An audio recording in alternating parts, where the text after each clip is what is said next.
Hello friend, welcome back to my YouTube channel. So friend, आज के इस video में हम लोग भारतीय इतिहास और भारतीय भूगोल के बारे में 30 इम्पोर्टेंट प्रश्न को देखने वाले हैं, जो कि UP police, UPSI, SSC, GD, UP home guard जो 25, 26 और 27 मार्च अप्रैल में होने वाला है, उन सभी से रिलेटेड इसमें प्रश्न पूछे गए हैं। तो दोस्तों, अगर आप इन सभी में से किसी भी एग्जाम की तैयारी कर रहे हैं तो आप इस वीडियो को पूरा देखें। तो चलिए हम लोग वीडियो को स्टार्ट करते हैं। देख सकते हैं, आपका पहला प्रश्न दिया हुआ है कि बुद्ध को निम्न में से किस स्थान पर ज्ञान प्राप्त हुआ था। तो बुद्ध को जो है कि बोध गया में ज्ञान की प्राप्ति हुई थी। बोध गया में ज्ञान की प्राप्ति हुई थी। और बोध गया जो है वो भारत के बिहार राज्य में स्थित है। बोध गया जो स्थित है बिहार राज्य में स्थित है, भारत के। और बुद्ध ने ही बौद्ध धर्म की स्थापना की थी। और इन्होंने बौद्ध धर्म की स्थापना जो किया था वो बुद्ध ही थे। चलिए हम लोग अगला प्रश्न देखते हैं और देखते हैं इसमें बुद्ध की जो है कि जन्म जब हुआ था बुद्ध का, वो हुआ था 563 ईसा पूर्व में। बुद्ध का जन्म जो हुआ था 500 ईसा पूर्व 563 ईसा पूर्व में हुआ जो था, जो कि नेपाल के लुम्बिनी गांव में हुआ था। नेपाल के लुम्बिनी गांव में हुआ था। लुम्बिनी गांव में। चलिए अगला प्रश्न हम लोग देखते हैं। प्रश्न नंबर 2 आप देख सकते हैं, दिया हुआ है कि निम्न में से किसे शल्य चिकित्सा के जनक के रूप में जाना जाता है। तो शल्य चिकित्सा के जनक के रूप में जाना जाता है जो वो सुश्रुत जाने जाते हैं, यानी ऑप्शन नंबर सी इसका सही आंसर है। चलिए अगला प्रश्न अब हम लोग देखते हैं। प्रश्न नंबर 3 देख सकते हैं, दिया हुआ है कि बौद्ध धर्म में अभय मुद्रा का अर्थ क्या है। बौद्ध धर्म में अभय मुद्रा का अर्थ क्या है, तो वो है निर्भीकता। निर्भीकता अभय मुद्रा का अर्थ है, यानी ऑप्शन नंबर बी इसका सही आंसर है। और उसके बाद हम लोग देख सकते हैं कि इसमें अभय मुद्रा जो है सबसे प्राचीन मुद्राओं में से एक मानी जाती है। अभय मुद्रा को हम लोग सबसे प्राचीन मुद्राओं में से एक मुद्रा मानते हैं। चलिए अगला प्रश्न अब हम लोग देखते हैं। प्रश्न नंबर 4 देख सकते हैं, दिया हुआ है कि विनय और सूत्र पिटक इनमें से किसकी शिक्षाओं का संकलन है। विनय विनय और सूत्र पिटक जो है वो किनकी शिक्षाओं का संकलन है, तो गौतम बुद्ध की शिक्षाओं का संकलन है, यानी ऑप्शन नंबर ए इसका सही आंसर है। चलिए अब हम लोग अगला प्रश्न देखते हैं। देख सकते हैं आप लोग, प्रश्न नंबर 5 दिया हुआ है कि स्तूप किस क्यों बनाए गए थे। स्तूप क्यों बनाए गए थे, तो स्तूप जो बनाए थे पवित्र स्मृति चिन्ह रखने के लिए स्तूप स्तूप बनाए गए थे। और स्तूप शब्द जो लिया गया था वो लिया गया था पाली और संस्कृत भाषा से लिया गया था। पाली और संस्कृत भाषा से हम लोग स्तूप शब्द को लिए थे।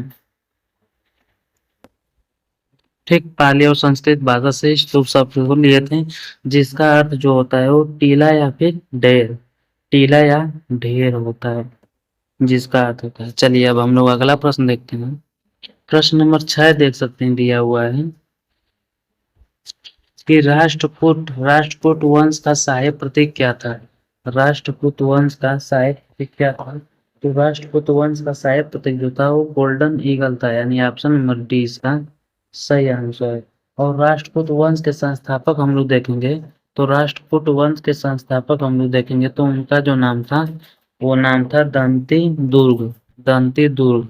और यही जो है कि प्रथम संस्थापक थे। और राष्ट्रकूट वंश की राजधानी जो थी वो थी मान्यखेत। मान्यखेत राजपूत वंश की राजधानी थी। चलिए अब हम लोग अगला प्रश्न देखते हैं। प्रश्न नंबर 7 देख सकते हैं, दिया हुआ है कि शिलालेखों के अध्ययन को क्या कहते हैं। शिलालेखों के अध्ययन को क्या कहा जाता है, तो एपिग्राफी कहा जाता है, यानी ऑप्शन नंबर डी इसका सही आंसर है। चलिए अब हम लोग अगला प्रश्न देखते हैं। प्रश्न नंबर 8 देख सकते हैं, दिया हुआ है कि हड़प्पा सभ्यता की मोहरों पर निम्नलिखित में से कौन से पशु का अक्सर देखा जाता था। तो हड़प्पा सभ्यता पर जो है कि बैल एक ऐसा पशु था जिसका हम लोग हड़प्पा सभ्यता पर मुहरे के रूप में देखते थे। चलिए अब हम लोग अगला प्रश्न देखते हैं। और इसमें एक प्रश्न पूछता है कि हड़प्पा सभ्यता के मुहरों का आकार कैसा था। तो हड़प्पा सभ्यता के मुहरों का आकार जो था वो त्रिभुजाकार था। त्रिभुजाकार। चलिए अगला प्रश्न हम लोग देखते हैं।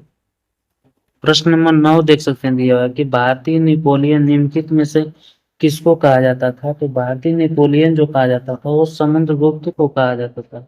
यानी ऑप्शन नंबर सी इसका सही आंसर, समुद्रगुप्त को कहा जाता था। और समुद्रगुप्त जो है भारत के सबसे महान शासकों में से एक शासक गिने जाते थे। और समुद्रगुप्त को भारत के नेपोलियन की संज्ञा जो दिया था वो जीत दिए थे विंसेंट आर्थर स्मिथ ने जो है वो समुद्रगुप्त को भारत के नेपोलियन की संज्ञा दिए थे। चलिए अगला प्रश्न हम देखते हैं। प्रश्न नंबर 10 दे सकते हैं दिया हुआ है, निम्नलिखित धर्मों में से किस धर्म से दिलवाड़ा मंदिर संबंधित है। तो दिलवाड़ा मंदिर जो संबंधित है वो जैन धर्म से संबंधित है। यानी ऑप्शन नंबर सी इसका सही आंसर है। दिलवाड़ा मंदिर जो है वो राजस्थान राज्य के सिरोही जनपद के माउंट एवरेस्ट पर स्थित है। ठीक है, राजस्थान राज्य के सिरोही जनपद में स्थित है। और ये जो है 5 मंदिरों का समूह है। दिलवाड़ा मंदिर जो है वो 5 मंदिरों का समूह होता है। और इसकी जो स्थापना किया गया था वो 11वीं शताब्दी से लेकर 13वीं शताब्दी के बीच में हुआ था इसकी स्थापना। चलिए अब हम लोग अगला प्रश्न देखते हैं। अब हमारा जो प्रश्न आते हैं वो भारतीय भूगोल से प्रश्न आते हैं। तो चलिए हम लोग अब प्रश्न नंबर 11 देखते हैं कि निम्न में से कौन सी जल संधि फारस की खाड़ी और ओमान की खाड़ी को आपस में जोड़ती है। तो फारस की खाड़ी और ओमान की खाड़ी को जोड़ने वाली जल संधि जो है उसे हम लोग होर्मुज जल संधि के नाम से जानते हैं। होर्मुज जल संधि के नाम से जानते हैं। और यह जल संधि जो है ईरान और ओमान के मध्य में स्थित है। ईरान और ओमान के मध्य में यह जल संधि स्थित है। ईरान और ओमान के बीच में यह जल संधि स्थित है। और होर्मुज जल संधि वो विश्व की सबसे महत्वपूर्ण तेल चोक पॉइंट है। तेल चोक पॉइंट है जो वो होर्मुज जल संधि है। चलिए अब हम लोग अगला प्रश्न देखते हैं। प्रश्न नंबर 12 देख सकते हैं दिया हुआ है कि भारत में निम्नलिखित में से किस राज्य में बर्फ का अनुभव किया जाता है। तो भारत में निम्नलिखित में से उत्तराखंड एक ऐसा राज्य है। उत्तराखंड एक ऐसा राज्य है जहाँ पर हम लोग बर्फ का अनुभव करते हैं।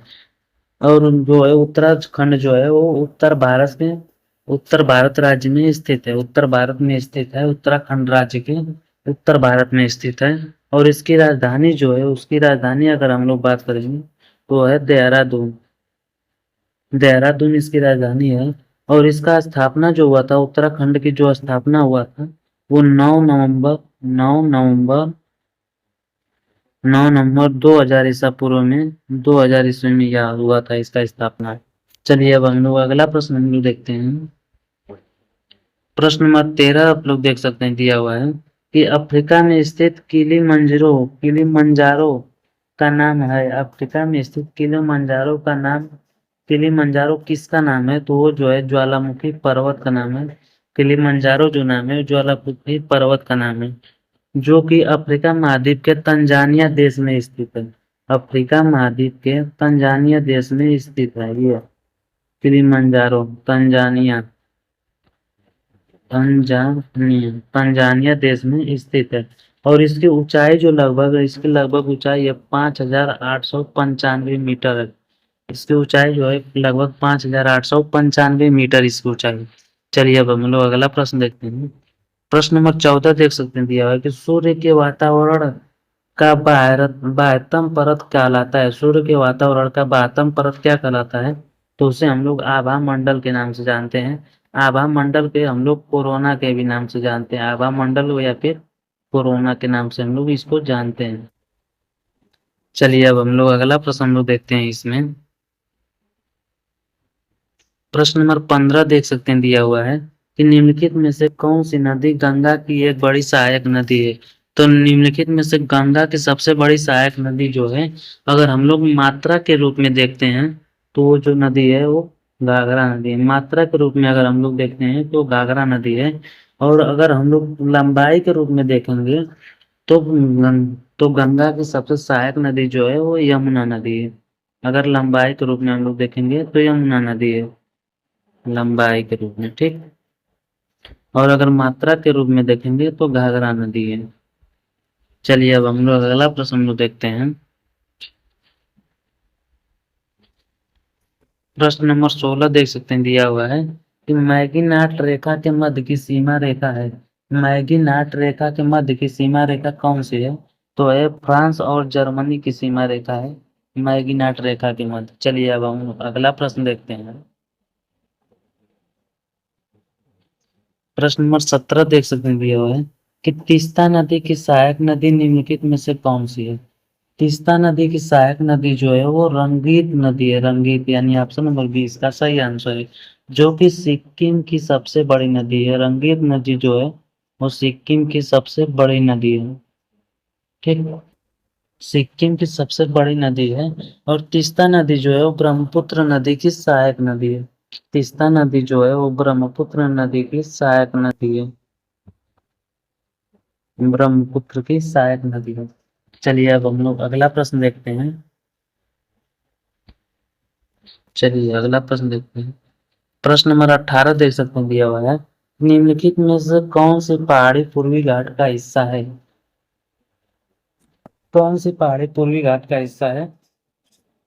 तो इसका जो सही आंसर हो उपरोक्त सभी है, यानी नल्ला मला पर्वतमाला, वेलिकोंडा पर्वतमाला और जवादी पहाड़ियां, ये तीनों जो है वो पूर्वी घाटी पहाड़ी है। चलिए अब हम लोग अगला प्रश्न देखते हैं। प्रश्न नंबर 19 देख सकते हैं, दिया हुआ है कि भारत और चीन के बीच पूर्वी क्षेत्र की सीमा को आमतौर पर क्या कहा जाता है? तो भारत और चीन के बीच जो पूर्वी क्षेत्र का सीमा है उससे हम लोग आमतौर पर मैकमोहन लाइन कहते हैं। मैकमोहन लाइन के नाम से जानते हैं। चलिए अगला प्रश्न लोग देखते हैं। प्रश्न नंबर 20 देख सकते हैं, दिया हुआ है कि विश्व में बॉक्साइट का सबसे बड़ा उत्पादक देश कौन सा है? तो विश्व में से बॉक्साइट का सबसे बड़ा उत्पादक देश जो है वो ऑस्ट्रेलिया देश है, यानी ऑप्शन नंबर ए इसका सही आंसर है। चलिए अगला प्रश्न देखते हैं। प्रश्न नंबर 21 देख सकते हैं, दिया हुआ है कि अफ्रीका में विक्टोरिया जलप्रपात किस नदी पर स्थित है? तो अफ्रीका में जो विक्टोरिया जलप्रपात है वो जाम्बेंजी जाम्बेंजी नदी पर स्थित है, यानी ऑप्शन नंबर ए इसका सही आंसर है। चलिए अगला प्रश्न देखते हैं। प्रश्न नंबर 22 दिया हुआ है कि यूरेनियम की खानें निम्नलिखित में से किस राज्य में पाई जाती हैं? तो यूरेनियम की खान जो पाई जाती है वो झारखंड राज्य में पाई जाती है, यानी ऑप्शन नंबर सी इसका सही आंसर है। चलिए अगला प्रश्न जो देखते हैं। और ये कहाँ पाया जाता है? यूरेन झारखंड में कहाँ पर पाया जाता है? तो ये सिंहभूम जिले के, झारखंड राज्य के सिंहभूम जिले के जादूगोड़ा गांव में स्थित है। जादूगोड़ा गांव में स्थित है। चलिए अब हम लोग अगला प्रश्न देखते हैं।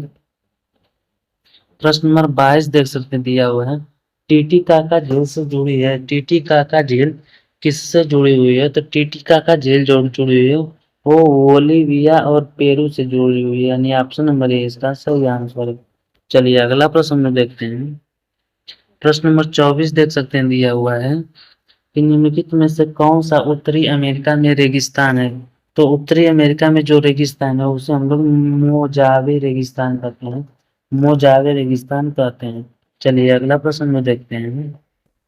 और उसके बाद हम लोग देखते हैं ग्रेट विक्टोरिया डेजर्ट जो स्थित है वो ऑस्ट्रेलिया में स्थित है। ठीक, ऑस्ट्रेलिया में स्थित है। ऑस्ट्रेलिया में जो स्थित है ग्रेट मोजोवा स्थित है। और पेटागोनिया डिजर्ट जहाँ स्थित, पेटागोनिया डिजर्ट कहाँ स्थित है? तो ये अर्जेंटीना और चिली में स्थित है। अर्जेंटीना और चिली में स्थित है।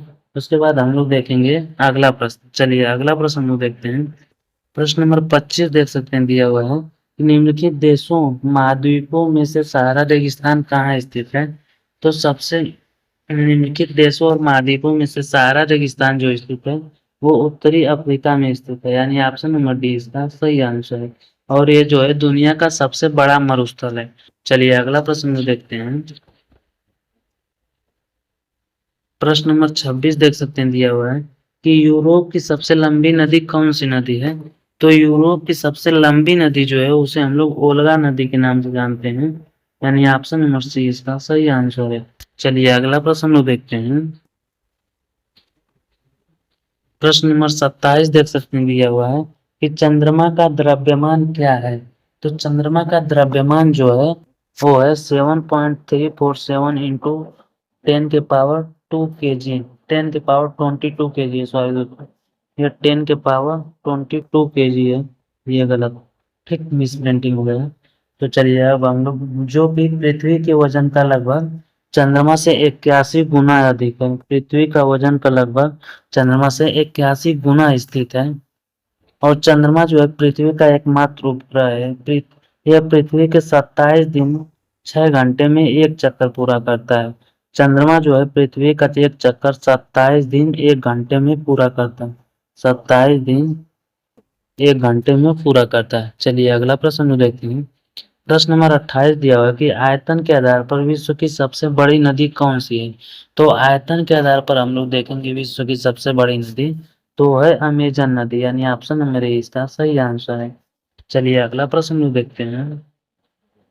असम में बराक घाटी के लिए प्रसिद्ध है। असम में बराक घाटी के लिए क्या प्रसिद्ध है। तो वहाँ प्रसिद्ध है चाय के उत्पादन के लिए बराक घाटी प्रसिद्ध है। चलिए अगला प्रश्न देखते हैं। प्रश्न नंबर 30 दिया हुआ है कि निम्नलिखित में से कौन सी दुनिया में न्यूनतम घनी आबादी वाला स्थान है।